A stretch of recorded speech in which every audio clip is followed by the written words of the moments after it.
Confusion. Hopeless. I didn't want to live. I wanted to give up. Just tired. Tired of living. Not knowing what was real, whether or not life was real. Anger at myself. I betrayed everybody in my life, every person that was close to me.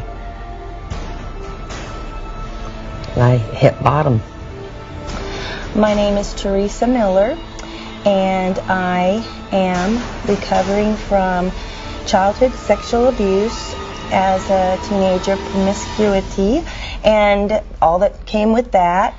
I was in a codependent relationship, my first marriage, and I still have some of those tendencies today.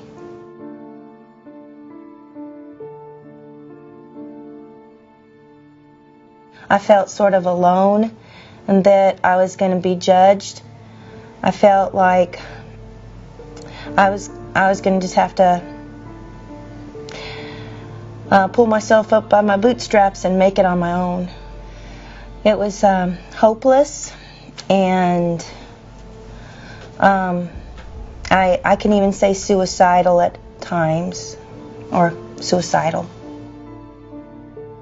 It was very hard because most of the people were doing the same thing I was doing, and I was kind of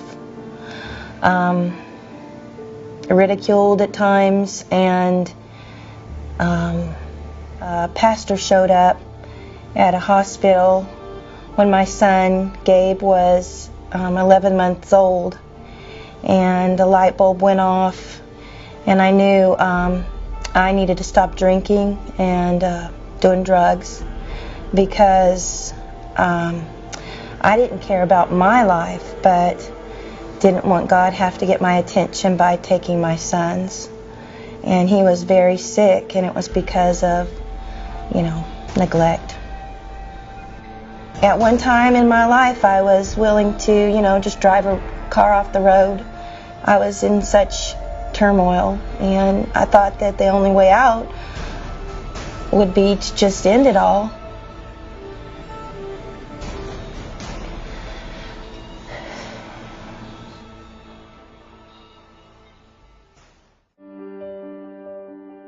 Life is just great now. There's still problems to deal with, but God is there. Don't listen to the voices that tell you that there's no hope and there's not going to be a good future, because that's a lie. I went back to school and finished at AA at Seminole, and finished my BA at ECU. I've been able to experience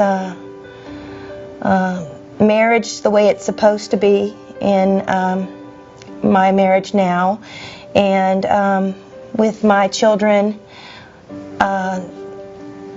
relationships that I didn't know that would be possible with parent-child relationship, and that I can be truthful and a work in progress. A couple years ago, I went through a study, John 3:16, and I felt like in that group I really couldn't share. And this is promoted as a safe place where you can share. And I just love the people, the leaders, and there's the possibility I could be a leader too. And I just enjoy it. Put aside any kind of thought of judgment or anything that anyone would think. Follow God's lead, because I really think that this program is from God, and start experiencing some freedom, some peace. Just take that first step and make it through the door. I really do believe that this is a God-ordained program, and it can help anyone with anything. They may think that there's a stigma, like you have to be an alcoholic or you have been, into drugs or whatever. But I'm telling you, the anger issues or like codependent, you want to control or fix things. There's all kinds of different areas that this can help in, and just not, have the stigma of it's not for me, because everyone's dealing with things. There's a great future. Just wait and see.